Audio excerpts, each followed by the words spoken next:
Hello folks, I'm John Myrie and welcome to the Wisconsin Northland Outdoors. On this week's show we have reports from Jarrett McCarthy down at Hayward Bait and Bottle, and then we talk with Emmett Brown at the Freshwater Fishing Hall of Fame, and lastly some summer panfish tips from pro angler BRO Brosdahl. Lots to cover on this week's show, all coming up right after these messages. The fishing opener has come and gone. If you fish from an old boat, from shore, or didn't go out at all, we can help. Hayward Power Sports has an awesome selection of new Lund boats, built by fishermen for fishermen for the last 75 years, and no boat retains their value better. Or check out a Tracker, America's #1 selling aluminum fishing boat. Whatever brand you choose, they'll be powered by Mercury outboards, rigged and ready. Don't miss another day of fishing. See us at Hayward Power Sports, just 10 minutes east of Hayward on Highway 77. The Hayward Lakes Visitors and Convention Bureau in Sawyer County, Wisconsin welcomes you to our Northwoods hometown. No matter the season, no matter the activity, you'll always be surrounded by our great outdoors. What more could you ask for in a vacation destination? Woods, waters, world-class events. Contact us for information on lodging, dining, attractions, events, trail conditions, and more. Order your free vacation guide and start planning your getaway today. Visit us at haywardlakes.com or call 1-800-724-2992. Riding along in my automobile. Bumping into things unexpectedly? Make your first choice for collision repair. Ernie's Auto Body, featuring the most advanced collision repair facility in Northwest Wisconsin. With a state-of-the-art spray, bake down, draft paint booth for that better-than-new finish, laser technology for precision frame alignment, loaner cars available, computerized estimates, written guarantees, and documented unmatched customer service, the clear choice is Ernie's Auto Body, south of Hayward on Highway 63 and Nursery Road, where quality is no accident. Lynn's Custom Meats and Catering welcomes you to stop by for their great lunch menu, and while you're there, Lynn's also has a great selection of custom-cut meats and sausages, as well as many varieties of snack sticks, jerky, fresh cheese curds, and much more. Lynn's is open Mondays through Fridays from 9 to 5:30 and 9 to 4 on Saturdays. Lynn's Custom Meats and Catering in Hayward. Today, anglers fish longer. Today, anglers fish harder. Today, anglers rely more than ever on their electronics. It all comes down to catching more fish, and today, anglers rely on Amped Outdoors lithium batteries, period. Visit ampedoutdoors.com today to power your outdoor experience. We're recording this week down at Hayward Bait and Bottle. I got Jarrett in here again. He did come out of hiding, I guess. Yeah, I've been hiding the past couple of weeks, but yeah, I am back. Let's talk about the fishing out there. We had that heat spell. Man, I'll tell you what, it got hot. It really did. Well, we got some cooler days ahead of us, and, it'll be a lot easier to get back out and comfortably fish. Summer fishing, and I seen that before that hot spell came in, or as it was coming in, we had some tremendous hatches of mayflies and dragonflies out there. Yeah, we really did. There's a lot of forage in the water right now, like there usually is in summertime. So, that could contribute to, fish being a little bit more finicky and, really having to break out some finesse options. But yeah, nonetheless, it's a good time to fish. Well, and that's a normal thing. You mentioned that in summertime because the lakes get forage rich. You got all the fry, you got the minnows, you got bugs and everything else in the water. And I think what happens is that they still feed because they're cold-blooded, so their metabolism is up. They have to eat, and they eat more, but they get everything they want in a matter of minutes or two. It's just they're not hunting for food as much, so the bite window gets really, really short. Right, and these fish, with all the food that's in the water, they really don't have to move a whole lot for food too. So you could run into the same pack of fish and the same area over multiple days, but those fish could just sit there and camp out and eat till their heart's content, and just go from there. It can be really frustrating for fishermen, and that's why we always suggest to match the hatch. Let's talk a little bit about the walleye fishing. A lot of people want to walleye fish. They come up here. It gets tough in the summertime a lot of times, and I think the more forage you get in the water, I think that you're better off actually trying to trigger a responsive bite with some kind of a lure or plastics or lure rather than live bait even sometimes. Absolutely, and that's why when we get into the heat of the summer, a lot of guys go out there and they start to troll, and they start to troll with these bigger baits, and when that bait goes by a walleye's face, or any game fish for that matter, a fish's natural response is to pounce on that rather than dangling a piece of live bait in front of them, waiting for that walleye to sit there and think, do I really need to eat?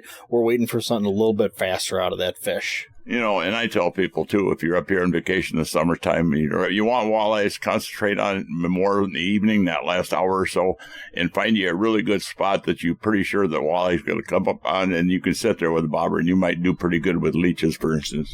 Yeah, absolutely. Picking those prime spots during prime times is key throughout the summer, and, during the daytime is just helpful to keep on the go. How about panfish? I know that's your favorite. Crappies and bluegills, they'll at one point here, they'll start moving out of the weeds. A lot of them are still in the weeds yet. Yeah, despite the temperatures we have air-wise, the water temps are still fairly cool. I'm seeing some higher 60s, some lower 70s. So, a lot of those fish are still in those weed bites. A lot of them are still out from where they spawn. So we'll have a really good couple of weeks left for the weed bite, and then a lot of those fish will start moving out over deeper water, some deeper structure. Some of those crappies will even go start hanging out over some of those deeper holes throughout the summer. A lot of them still fairly easy to find with your electronics, and they're good bites out there. If you're looking for, what do you recommend for people that are out there? They're looking for the crappies. Later in the day, a lot of times, for instance, the crappies will come up over the top of the weeds. You can get them just a bobber and lying down a couple feet in a plastic or something. But as you get earlier in the day, they got it down in the weeds somehow. What do you recommend there at the store? Yeah, absolutely. Get it down in the weeds, run that slip bobber so it's, eye level with those weeds right there. That can get up close and personal with any kind of structure out there. Within reason, so a lot of those fish will hang tight to weeds or cribs or any kind of structure during the day, and then as soon as we start to lose a little bit of light, they'll free themselves up a little bit to come up and be a little bit more aggressive. But yeah, just keep it nice and tight to structure where you know that the fish will be. And bluegills, they'll pretty much hang around the weeds all the time, it seems like. Weeds, cribs, docks, they're all over the place, but usually those bigger fish will move out deeper over the summer. And let's talk about some other fish out there. Muskie fishing, how's that doing? I've seen some reports of some pretty decent fish. Yeah, we're seeing some decent fish. It seems like it kind of slowed down from what it was at the beginning of the season. A lot of guys out there, they're seeing some fish coming in on bucktails, some on topwater already, and then obviously some on some smaller plastics, but the fishing's been okay. And the water temperatures start getting up there, too, and a lot of people get concerned about, fishing muskies in them hotter temperatures. I concentrate more in the early mornings or toward the evenings, and actually when the water temperatures get up too high, the muskies don't like to bite anyhow.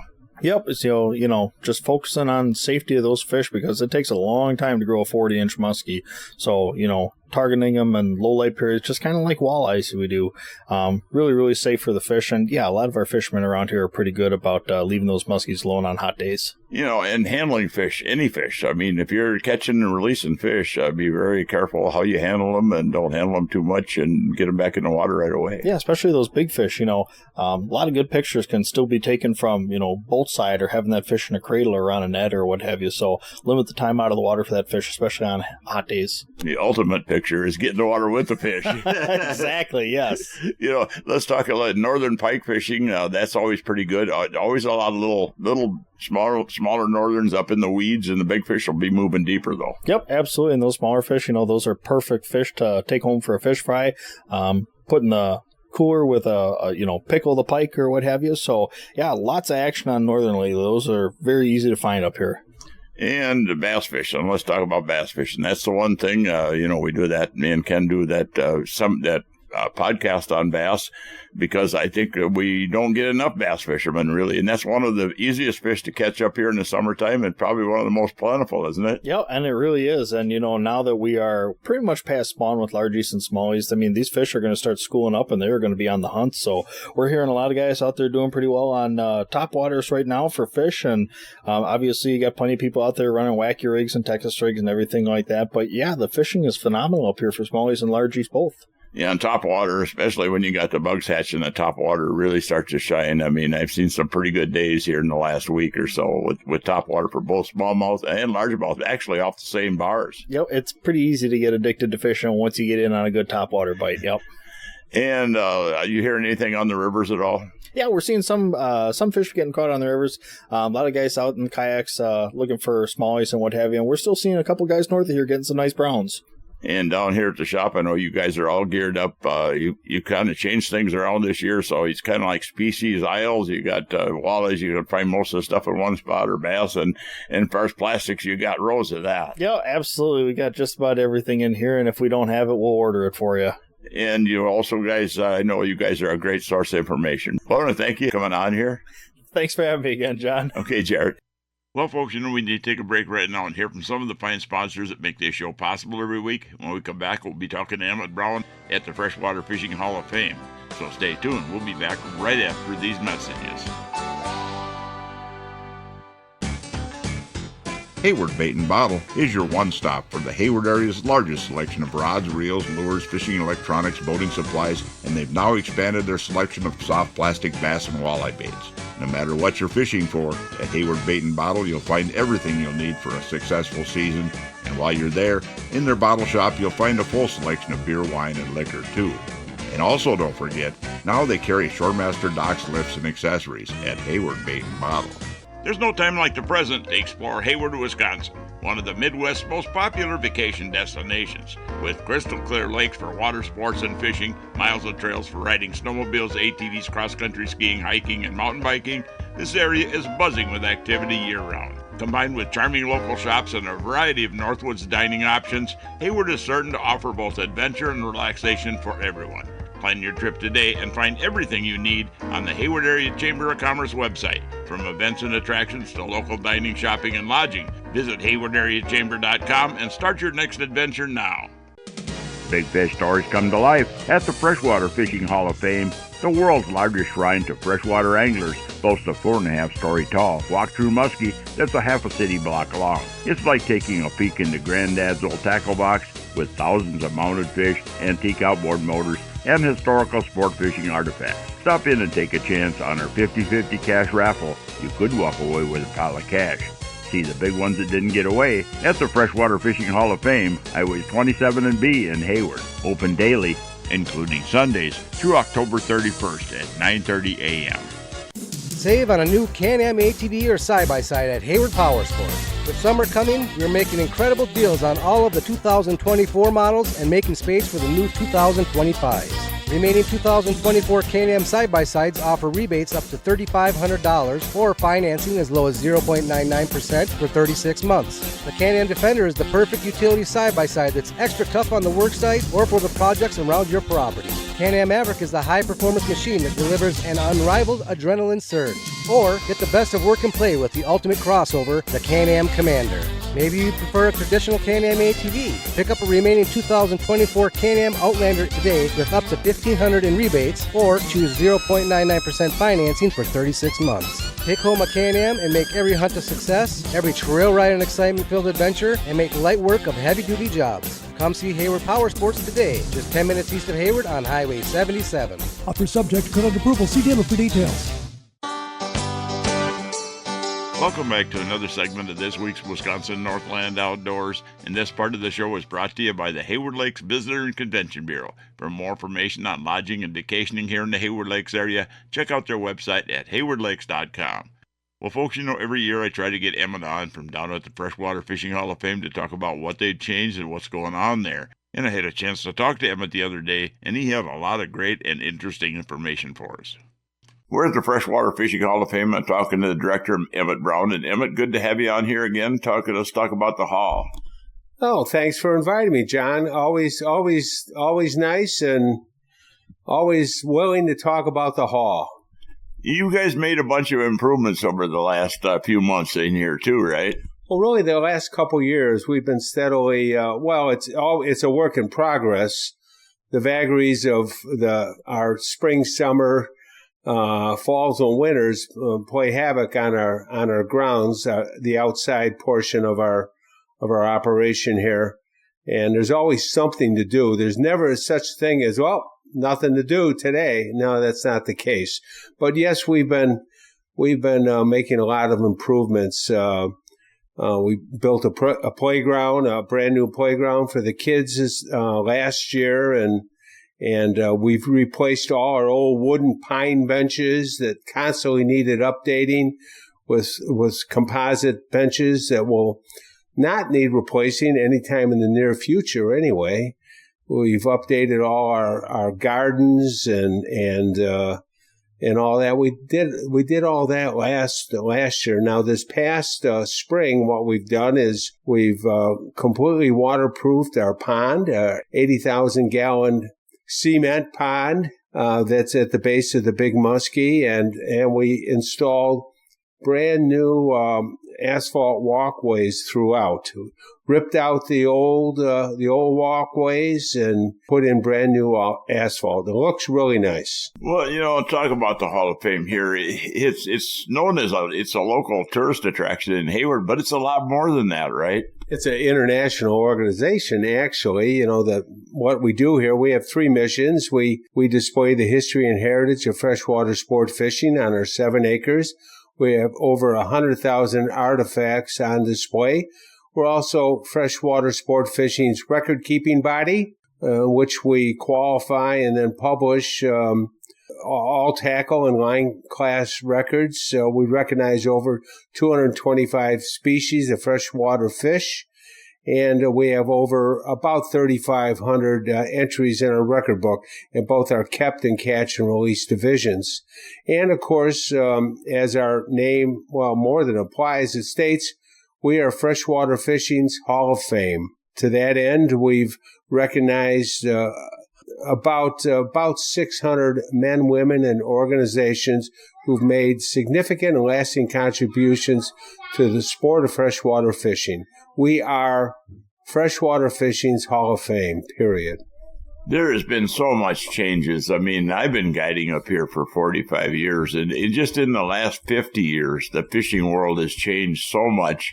We've got so many people out there involved in it compared to what it used to be. It's a whole different world, it seems like. Well, not to date myself, but, we've been sport fishing for a long, long time, but now everybody has their own boat. Gone are the days where if you wanted to fish another lake, you went to a resort and rented a boat and maybe strapped on your 9.9 Evinrude. Those days are gone. And just the equipment. I'm not sure my father ever had more than 1 or 2 rods and reels, to be honest with you. Now I probably have 50. And that's just the way it is. Yeah. So much has changed, but I don't know, the effectiveness of fishermen changed out there. What are you seeing as far as records? How long has the hall been here? Well, on paper, we've been here since 1960. The physical operation, the first building was built in 74, and then 78, the Big Muskie came in. And then the early 80s, we built the museum complex. So we've been here a long time, and we have about 45,000 visitors on an annual basis, mid-April through the end of October.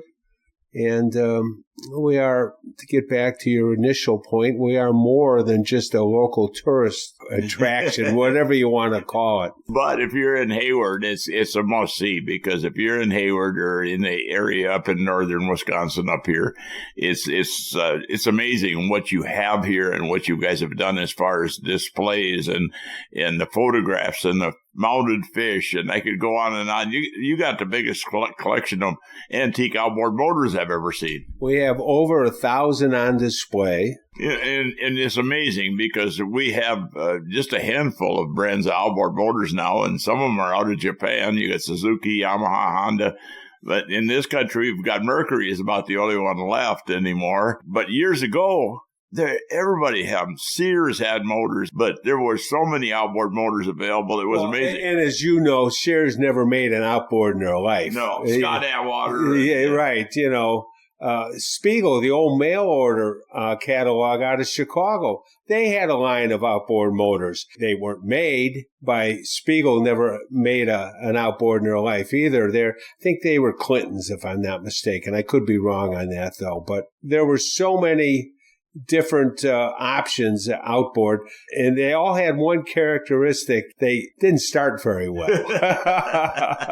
Well, and equipment too. I mean, nowadays a majority of our fishing equipment is imported, but how many different brands of reels do you have on display that were made in the United States years ago? Well, they pretty much all were, with the J.A. Cox and all these early reels in the 20s, 30s, 40s. Pfluger, of course, out of Akron, Ohio. That was the gold standard of reels for a long, long time. Shakespeare, South Bend, Hedden. They were all made by those companies, all made in the U.S. St. Croix rods have been around for a long time. The Schroeders bought the company, and I couldn't tell you who they bought it from, but the Schroeders bought the company from someone, and maybe that was the genesis of the Park Falls operation. I'm not really sure, but I'm reasonably certain it's always been a Wisconsin-based company and still is. Yeah, we still have a few fishing-based companies in Wisconsin now, too. I mean, you got Acme Tackle, which has gotten fairly big, too, and there's a couple others, and a lot of basement manufacturers. Suick, Cisco Kid? Yep. If you go to any tackle shop, there's still a ton of Suicks on the wall. And you guys have a lot of the old stuff from back when the stuff was first came out. You got a lot of that stuff on display, plus pictures of the people that made them and stuff like that too, right? We have all of that on display. All the old Flugers and the South Bends, and we have a huge display of the early electronics back from the paper graph days. You know, the green box and the early hummingbirds. And that early hummingbird was a man fish trap, I believe. That's exactly what it was. That was the very early hummingbird. And now, look at hummingbird now. Well, Lorenzo was actually a model before the green box. That was a red box, I believe, if I'm not. I think you're right about that. And for whatever reason, I think they thought that green sells better. But anyway, you guys have got all this going on, but you actually have a magazine you publish, and you have a membership and everything else if somebody wants to join that. Just Google Fishing Hall of Fame. Will be the first domain that comes up, but it's freshwater-fishing.org. And we have a supporting membership program. It's reasonable. It's $35 on an annual basis. Gets a free pass for you and your family into the museum on an annual basis. Plus, you get our quarterly magazine and you get our annual record book. A lot of interesting stuff there, Emmett. I want to thank you for taking the time with us here. Thank you, John, and anytime. And people out there, if you're in the Hayward area, you got to stop by, and maybe even Emmett will greet you. Absolutely. I'm here a lot. And just remember one thing. It's called fishing, not catching. That's exactly right. Well, thanks a lot, Emmett. You're welcome, John. Well, folks, we need to take yet another break and hear from even more of the fine sponsors that bring this show to you every week. When we come back, we'll be talking summer weed panfish with pro angler BRO Brosdahl. So stay tuned. We'll be back right after these messages. Hey folks, come on over to Hayward Ace Hardware and check out the area's largest selection of firearms, ammo, and accessories. We carry top brands like Browning and Sig Sauer, and we have a great selection of the newest and hard-to-find models. We've got a large selection of ammo with more coming in daily. If you need a scope, we carry great brands like Leupold, Hawk, and EOTech, and we'll even mount it and bore-sight it for you too.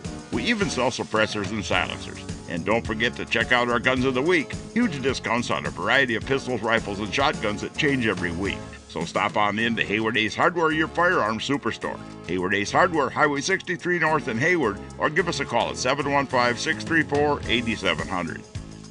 Hayward Animal Hospital is a full-service medical and surgical hospital featuring on-site laboratory, digital and dental x-ray, in-house pharmacy, and online store. Dr. Ostrander has 40 years of experience dealing with illnesses, injuries, surgery, and dentistry. Hayward Animal Hospital offers urgent care appointments and emergency surgery daily. Please call early in the day for these appointments. They open at 8 a.m. Hayward Animal Hospital is located 1 mile east of Hayward on Highway B. Call 715-634-8971. Hey folks, the Log Cabin Store in Northwoods Beach on Highway K between the Big Lakes has groceries, ice, beer, liquor, and pop, and now has all new tackle and bait supplies. All current antiques and household items are now on sale and all must go to make room for the sport shop. That's at the Log Cabin Store in Northwoods Beach between the Big Lakes. If you'd like to have your time fishing be more enjoyable and productive, hiring a fishing guide can be a good investment. Whether it's learning more about fish patterns throughout the year, learning how to use your depth finder to find the best spots and fish, learn how to use that GPS to get the most out of it, or learn better boat control. A day on the water with a guide can really help you to be a better angler, as well as make a day on the lake very enjoyable. To book a guide trip this year or get more information, you can find us on the internet at www.wiscnorthlandoutdoors.com and then just click on Area Guides. Welcome back to the last segment of this week's Wisconsin Northland Outdoors. And folks, you know, one of the people I get on here from time to time is pro angler and fishing guide BRO Brosdahl. On this segment, Bro offers some great tips for fishing the weeds for summer panfish. Thick weeds, it's a part of summer that people lose touch with big panfish. And in the springtime, they'll be in muddy areas. They'll be near rocks, logs, docks, and harbors. And then they go to the hard bottom emergent vegetation areas, and they work through. But when the water temperature hits 70s, they start going offshore. Offshore weed beds can be a dilemma for people because you're talking about thousands of acres and the fish are only in a few of it. So what I always like to say is if you find the thickest, densest patches of healthy green weeds that faces the mud of the lake is where all the insect hatches are coming from. These weeds that face these areas will produce more panfish because there's a steady flow of insect life towards them. And the wind provides that, depending on which way the wind's blowing, but so facing the mud. And we're talking about coronamids, which are the bloodworm that turns into the midgefly. That's happening right now, the mayfly. But bloodworms turn into midgeflies all summer. There's over 2,000 varieties of midgeflies out there, so there's always those hatching. And they're a very strong forage for panfish. And so what I like to do is find the thickest weeds facing the mud water, or the muddy bottom, and then go through and drop vertical. These weeds are so thick sometimes, if you get a milfoil mat, if you pull up to them, it'll stop your boat. Right. Because milfoil grows to the surface and then goes along the surface. So the best way to fish it is to, actually I'll just take the rod tip and I'll move the branches away and then drop it straight down. Now underneath the surface there's a catacomb of areas a fish can hide from predators in, but it's not just milfoil. Cabbage, coontail, but a good variety of vegetation always produces panfish consistently. And as summer gets later and later, remember weeds burn out. They start dying off and they consume more oxygen than they produce. So you always want to fish the greenest weeds. I drop an aqua view and I look for them. But I'm always using an 8 or 9 foot synchroid panfish series, and I'm vertically fishing these fish in the thickest weeds. Sometimes weeds grow in 8 feet on some lakes, depending on water clarity, and some lakes they grow in 20s. So it varies from lake to lake. You'll find the deepest weeds, the thickest weeds. They could have some other types of things like logs or rocks in them. These are the places you're going to find more panfish, and then vertically drop small tube jigs, feather jigs, chunker crawler, small leeches are my favorite. Right. They can feel them leeches moving from a distance. So little tiny panfish leeches, and if you can't find them, cut up a leech into little pieces and put them on your hook. I call it leeches pieces, panfish candy. Yeah, sometimes people look at milfoil for one and they say, well, you can't fish, that's too thick. But what it is, it's a canopy weed and it's open underneath. It is. Big, yeah. I like to call it, it's like at the state fair when there's a bunch of balloons. You can't see through the balloons up there, but down here there's strings, and there's people under it. So there's all kinds of room underneath. And so when you pull up there, you just got to make a little hole, even not so much with an oar. We're not out to slap the water and make noise. Just get a little stick or use your rod tip just to make a little ice fishing hole to drop through the weeds. And when you get a fish, take your time because they'll wrap you coming up. Slowly keep tension, and they'll slowly break through. And I'll even go with 6-8 pound tests in these situations because you're actually pulling up sometimes a clump of weeds around the fish. But a little tiny clearing is always the best. If you can find a little clearing in the weeds, it's hard to go into the middle, but sometimes there's little channels and stuff on the bottom. A rock will create a channel because nothing can grow in it, and you can follow that into the middle and fish straight up and down. There's a lot of ways to approach it, but it's a really good thing. And don't avoid them. Embrace the weeds for panfish. Interesting. I know you guide over around, the Leech Lake area over in Minnesota? I'm 99% a walleye guide because I love panfish, and I'm selfish. I like to keep them for myself. And if you show somebody a school of big slabs, it's their new favorite spot. I learned that many, many years ago. So I guide for walleyes. But on my day off, if you see me, I'm not walleye fishing. You got a website, too, don't you? Yes, brosguideservice.com. You can follow my adventures on Facebook, Instagram, all the different social media sites. I try to stay out there so you can see how much fishing can be. Well, thanks a lot, bro. Yeah, thanks for having me. Well, folks, we're about out of time for this week's show. I'd like to remind everyone out there that if you miss a show, go to our website at wnoradio.com. And from there, you can link to our podcast site, and the show is also on Spotify and Google Podcasts every week. And also, if you're looking for information on vacationing and lodging here in the Hayward Lakes area, check out the Hayward Lakes Visitor and Convention Bureau website at haywardlakes.com.